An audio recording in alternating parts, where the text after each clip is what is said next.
Hi guys, Kevin here. Nice to see you again. For dinner tonight, we're fixing a Swiss chard and sausage strata. Now, a strata is a type of savory bread pudding. So, of course, you'll need some bread, and you can use any bread you like. I'm using a crusty baguette, but I'm only going to use half of it. This is a 12-ounce baguette. I need only 6 ounces. I'm going to cut it in half. Oh, it's a very nice baguette. And then I can freeze the other half or turn it into breadcrumbs. And then what you want to do is slice the baguette into, half-inch pieces. And then, I'm not going to do all of this for you. Then you want to dice it into half-inch, cut it into a half-inch dice.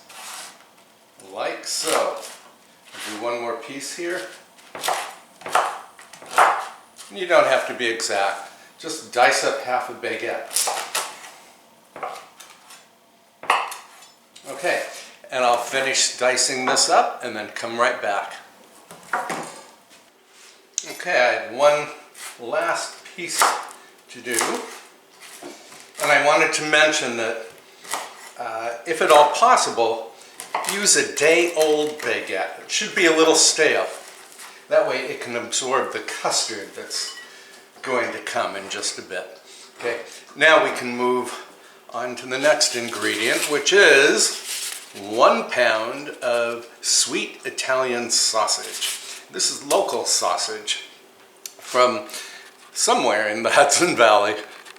And I'm going to move you over to the stove. Okay, so we're at the stove, and I'm using my non-stick skillet today.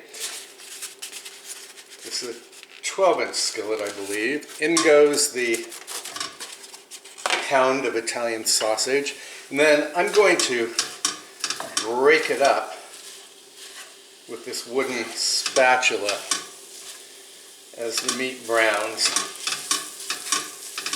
And then I'm going to let it cook. And this should take, about 5 minutes. So while this is browning and cooking, we can move back to the workstation because I want to show you the Swiss chard. Alright, so here's the Swiss chard, 1 pound of it. And I often grow Swiss chard, and it's always the prettiest vegetable in the garden. It's related to it's a member of the beet family, and it has these absolutely brilliantly hued stems. Normally I grow the ones with only red stems, but this is rainbow chard, so I have red, a yellow gold, and is there a white? Nope, just red and gold. Anyway, it's a very beautiful vegetable, very delicious and very healthy vegetable. Then, what I'm going to do is cut off the stems. And then I'm going to dice them into, just rough half-inch pieces.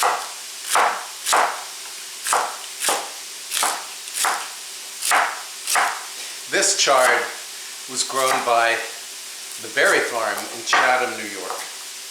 It's my local farm store. Let's see, I've got a few more stems here. Yeah, and since the stems are tougher than the leaves, we're going to cook them first. Right after our sausage has finished its thing. And then as for the leaves, just tear them into rough 1 or 2 inch pieces. Oh, and you want to keep the stems separate. Hang on. I wanted to grab a little bowl for the stems. By the way, I did wash and dry this chard.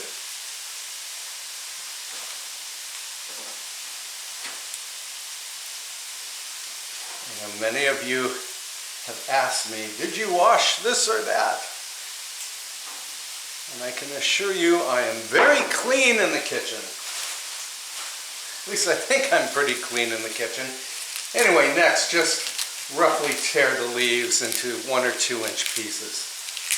Okay. I'll finish tearing these up and then come right back.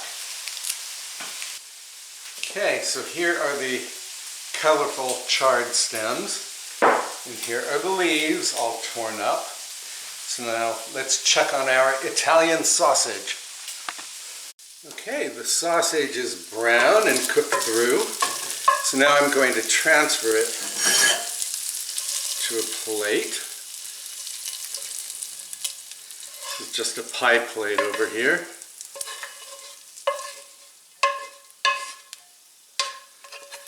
You don't have to add any seasonings to the sausage because Italian sausage is already highly flavored.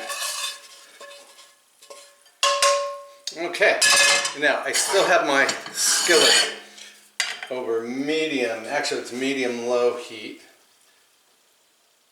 So now we're going to add the beautiful, beautiful chard stems. Actually, I'm going to add, doesn't seem to be that much oil in here.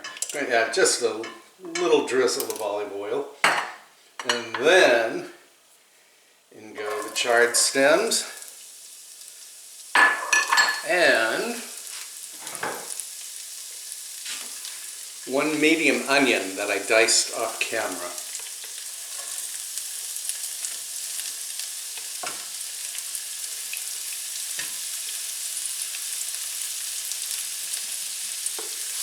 Okay. Also, I'm going to add just a pinch of kosher salt and a few grinds of black pepper. Well, that was 5 grinds.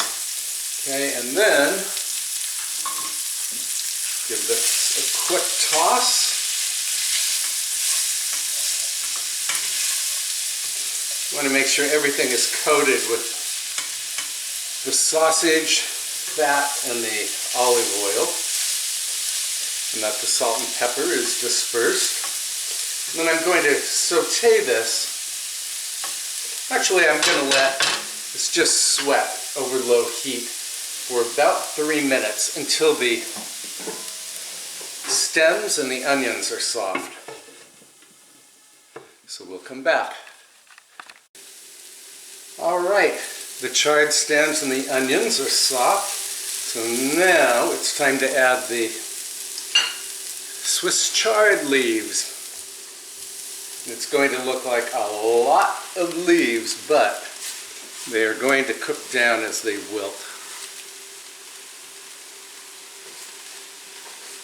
Okay, and to the leaves, I'm going to add 3 tablespoons of water. 1, 2, 3. You could add dry white wine or vermouth instead of water if you'd like. Give this a quick stir. And we only need to cook this, as I said, until the leaves wilt. So that's only going to take 1 or 2 minutes. So we'll come back and then we can make the custard sauce. Oh, and for those of you who have asked about baby Binky, here she is drinking some water. This is the kitten that I rescued last August. Hey Binky! Binky, say hello! Baby Binky! Hi! Okay, we'll be right back. Alright, while the chard mixture is cooling, I'm going to make the custard sauce. And for this, you'll need 8 large eggs and 1½ cups milk, plus, if you're like me, 1 cup of heavy cream. I like a rich strata. So it's going to give me a total of 2½ cups of dairy, the milk and the cream. And by the way, the cat you hear meowing right now, that's not Binky. That is Tiger. Tiger is about 18 years old. Binky is what, 5 months old, 6 months old? Okay, and hang on, I need my whisk. Here we go. What I do is first break up the yolks. I don't like recipes that tell you to mix the eggs and the liquid and then whisk everything together, because then it's really hard to beat up the yolks. And I'm using my silicone whisk so that you don't have to hear the loud, raspy sound of a wire whisk against a plastic bowl. I'm always thinking of your hearing. Okay, and then we can whisk in the milk and cream.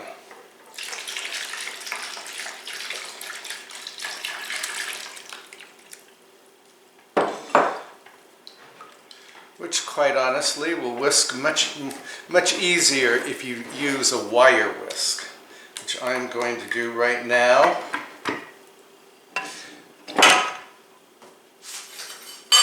So please cover your ears if you are sensitive. Yeah, much prefer this baby.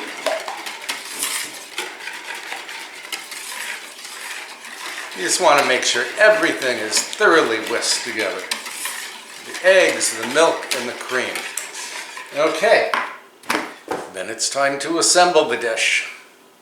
Okay, so to assemble the dish, you'll need a 9 by 13 baking dish, although I'm using something a little smaller. This is a 2-quart gratin dish. And you want to butter it. This is what my butter looks like today. And then add half of the sausage mixture. And by the way, Mr. Fox came into the kitchen a moment ago and said, "What are you making? It smells so good." And I think it was the sausage that did him in. Okay. Add half of that, and then going to add half of the Swiss chard mixture. And you want to make sure this has cooled, because we don't want to scramble the custard mixture. In you go. So it's half of the sausage, followed by half of the chard, stems, leaves, and onions. I think I have made this, well, I know I've made this strata in this 2-quart baking dish in the past, so it ought to work today. Okay, and then want to add all of the diced baguette. And if you are on a gluten-free diet, you could, of course, use your favorite gluten-free bread for this recipe. Just make sure it's a bread that has body. In other words, it shouldn't, a lot of that gluten-free bread just tends to fall apart. That's why I really don't like using it. And believe me, I have tried lots of different gluten-free breads. I've tried making it myself from various recipes. Usually the recipes for gluten-free bread contain a lot of eggs. So what you end up with is bread that tastes like eggs. And I like bread that tastes like yeast and flour and a little bit of salt. Okay, then we add the remaining sausage.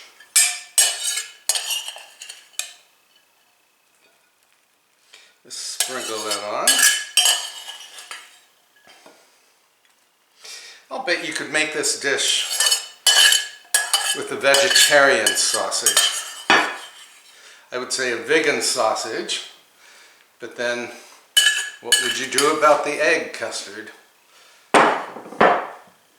Eggs are certainly not vegan. And then on goes the remaining chard. Yeah, I think I'm going to use my spoon for this, and I'm going to be very... Actually, I have a plastic spoon I can use somewhere.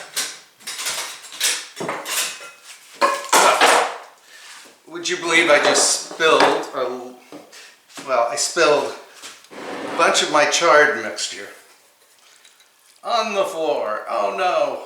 Oh well, so I'll just add it this way. Too bad Avery the dog is not a big fan of greens. Okay, because she would happily lick up anything that spills on the kitchen floor. Okay, just make sure you don't spill your chard mixture. Okay, as I've said before, anything that can go wrong will go wrong when you are filming a video, if you are me. Okay, now we have to add this luscious, rich custard. I'm going to pour it on.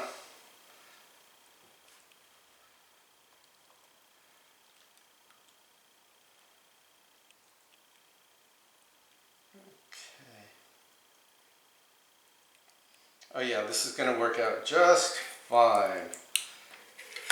My dish is not too small.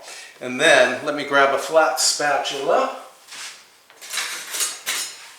And you want to press down on the strata to make sure that all of the baguette pieces are nicely saturated.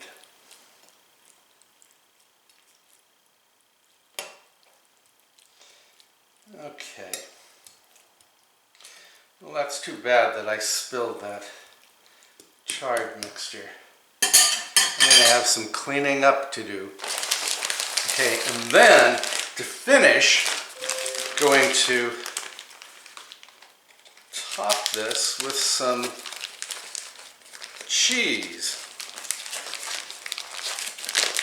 Once I get this bag open. Mr. Fox picked this up from the supermarket this morning. I asked him to pick up shredded Asiago cheese, but all he could find was this shredded 3-cheese blend. So it's Asiago, Romano, and Parmesan cheese. So now I'm going to top this with the cheese mixture. I'm going to use probably 1.5 cups of these shreds.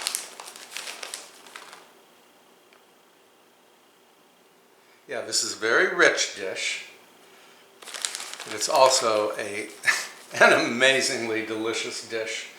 Okay, I think that's enough. And then, now you could bake this off at 425 degrees right now if you're in a hurry, but the dish will be so much better if you cover it with plastic wrap or cling film and pop it in the refrigerator for 4 hours, or even overnight, or even 24 hours, so that the baguette pieces can really absorb that wonderful, rich custard sauce. I'm going to let mine chill in the refrigerator for about 4 hours, and then I'll come back, and I'll come back when I'm ready to bake it off, okay? Okay, earlier I think I told you to bake the strata at 425 degrees. The correct oven temperature is 375 degrees Fahrenheit. And here is the Swiss chard and sausage strata. And mine has been chilling for about 4 hours, and I'm going to pop it in the oven until it puffs and browns, and a skewer inserted in the center comes out clean. That's going to take about 45 minutes, so we'll be back. And here's our Swiss chard and sausage strata, fresh out of the oven. It's all puffed and golden, and believe me, it smells as savory and wonderful as it looks. Of course, it's the eggs in the custard that make the dish puff up. Oh, look at this. Look at this. Oh, I don't want to use my fingers. Fork. Oh my, nice big helping. For moi. So you can see, well, I don't know if you can see, but they're the colorful, especially the red stems from the Swiss chard, and then the greens and the diced up baguette and the Swiss chard greenery. Oh, just gorgeous. Onions too. And of course the Italian sausage adds so much flavor. You really don't have to add any other seasonings. Here we go. Oh, it's hot. Hot and holy moly. Incredibly delicious. Oh, don't make me beg you to try this. Now, since this dish can be made a whole day ahead of time, it's a great thing to have on hand for, let's say, a brunch or a lunch party or a dinner party. We could have dinner parties these days. And I have the recipe over on my website, which you can print out, and I'll post a link to my website down in the description box below. So again, I hope you'll make this dish, and I hope you'll subscribe to this YouTube channel. I have so many delicious dishes to share with you. And please post a comment below. I do read all of your comments, and I really love hearing from you. Okay, thanks so much for watching. I'll see you very soon. Bye-bye.